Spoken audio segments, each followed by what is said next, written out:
lying to us about this, that, and the other thing. And now I'm supposed to believe you're one of the good guys. You're one of the straight shooters now. I know this guy has an obsession with money. He didn't get the name Money Mayweather for no reason. After a bit, we've got to start to question this guy's sanity. I'm shopping, spending money, living life. Money, man. Joe Rogan confronts Floyd Mayweather on his podcast, exposing the former boxer's massive financial issues. He highlights Mayweather's shocking $500 million debt and confirms that $20 million is still owed to the IRS. Rogan questions Floyd's lavish lifestyle, calling it unsustainable and reckless, sparking serious concerns about Mayweather's financial future.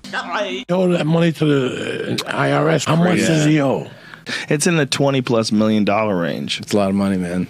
But it's not something that he's been, it's not like deception. No. It's just neglect to pay. Neglect. And it's also like, I think, and there is like a truth to this, he makes so much money that there's probably a point when they're like, hey, it's time to pay your taxes. And you go like, all right, here's a check for $25 million. That's an incredible amount of money. And then they go, that's true, but you owe 50 more. And he's just like, that can't be right. I've given you $25 million. Yeah, he's bought over 100 luxury cars from the same dealer and always pays in cash. He has $15 million worth of cars. Congrats. You can sell those. Money. He needs that money. That money has to keep coming in if you're going to live like this. It's not that expensive, though, but... He's only 46.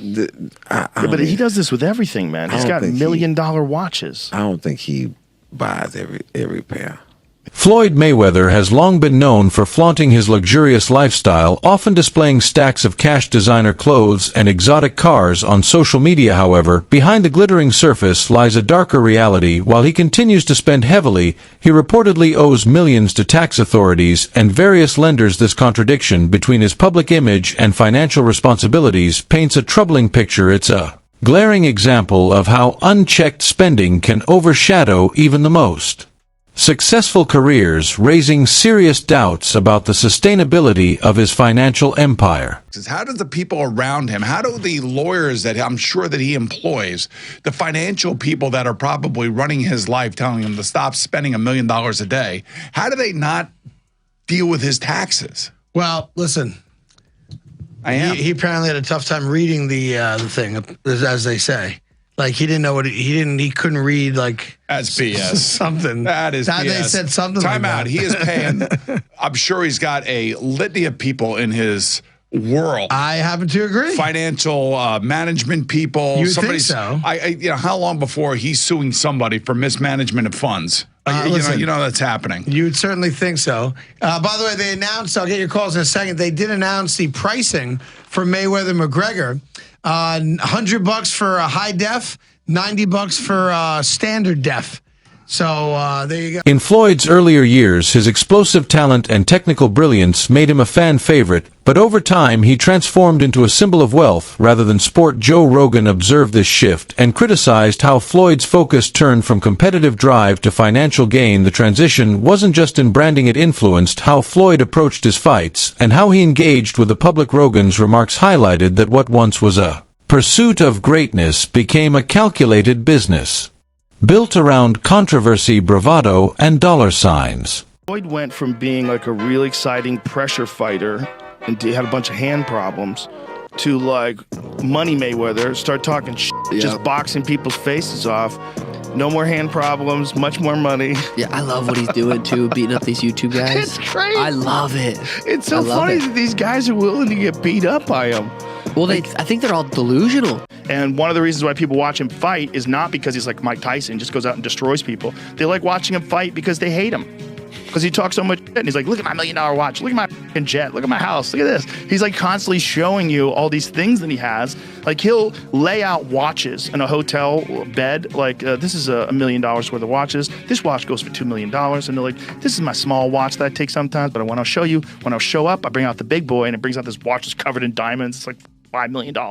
And so you hate him. The Ethereum Max scandal brought significant backlash. Mayweather's promotion of the cryptocurrency was seen by many as opportunistic, especially given the serious losses investors faced. Allegations of a pump and dump scheme damaged his credibility, suggesting that he prioritized personal gain over ethical responsibility. The lawsuit that followed raised questions about celebrity influence and accountability in the World of financial endorsements casting a long shadow over Mayweather's reputation. Kim Kardashian and Floyd Mayweather are being sued over crypto. The pair was allegedly involved in a crypto scam under the name Ethereum Max, which has no affiliation to actual Ethereum. Kim Kardashian had posted on Instagram promoting the token, which shot up in price and eventually came crashing down as so many do. People believe Kim and Floyd, who promoted the product during his fight with Logan Paul, held a certain percentage of the token and made millions selling. Even NBA star Paul Pierce is getting wrapped up in the whole thing. I learned about this story on Morning Brew. It's a daily email newsletter that keeps you up to date on the hottest business news from Silicon Valley to Wall Street. It's also completely free,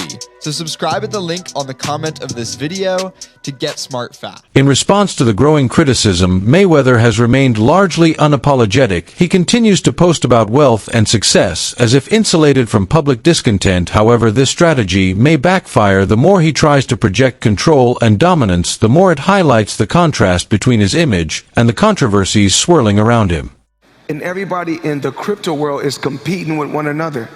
Whereas I feel like everybody should be able to choose what they want to choose and go with who they want to go with. I think everybody should work together. And what I always did was I believed in myself. Before anybody else believed in me, I believed in myself. Observers have noticed a growing pattern, one where Mayweather appears more interested in spectacle than substance. From outlandish purchases to bizarre public appearances, it seems he's leaning into the persona rather than working to restore trust. This shift in behavior could signify a deeper disconnect from reality, where fame becomes a mask hiding financial chaos. You won't believe this: Floyd Mayweather is back in the NFT space to launch his metaverse called Mail of Us. There will be 5,000 NFTs. Won't believe this. Floyd Mayweather is back in the NFT space to launch his metaverse called Mail of Us. There will be 5,000 NFTs with different utility, rarity levels, and rewards. But this NFT project is after a series of NFT and crypto scams he's started and promoted throughout the years. Some abandoned projects are Centra ICO, Ethereum Max, Floyd NFT, Bored Bunny, scamming his supporters for over more than $5 million. What do you think? Follow for more NFTs. With different utility, rarity levels, and rewards, but this NFT project is after a series of NFT and crypto scams he started and promoted throughout the years. Some abandoned projects are Centra ICO, Ethereum Max, Floyd NFT, Bored Bunny, scamming his supporters for over more than $5 million. What do you think? Follow for more NFT news. Joe Rogan has never hesitated to speak his mind, and his take on cryptocurrency echoed the concerns of many. He drew a parallel between crypto and high-stakes gambling, suggesting that while it might be legal, it's ethically murky. This stance reflects broader anxieties about how celebrities like Mayweather use their platforms to endorse risky investments. Filled with weirdos. Like everyone that I've talked to that wants to come to me with some idea, it's always very strange. Like when people have come to, like my business manager with financial propositions, it's logical. Like it makes sense. Oh, invest in this. This is a fund and it does this, and this is how you get a return on your investment. None of that stuff ever made any sense to me. I avoided all of it, luckily, but I was propositioned by multiple different entities about these kind of things. And I was like, I don't know what you're saying. I don't know, like, why would anybody buy an NFT? Like, it's a non-fungible token, and then you put it in a NFT wallet, and you have this thing. I'm like, but I have the same thing on my phone. I can take a screen. Rogan's critique extends to the culture surrounding digital investments. He pointed out how people lured by the promise of fast money often overlook the volatility and lack of transparency in the crypto space. His dismissive term for NFT enthusiasts underscores how disconnected he feels from this growing trend. The comment serves not only as a personal opinion, but also as a cultural commentary on how quickly hype can replace reason when it comes to financial decisions.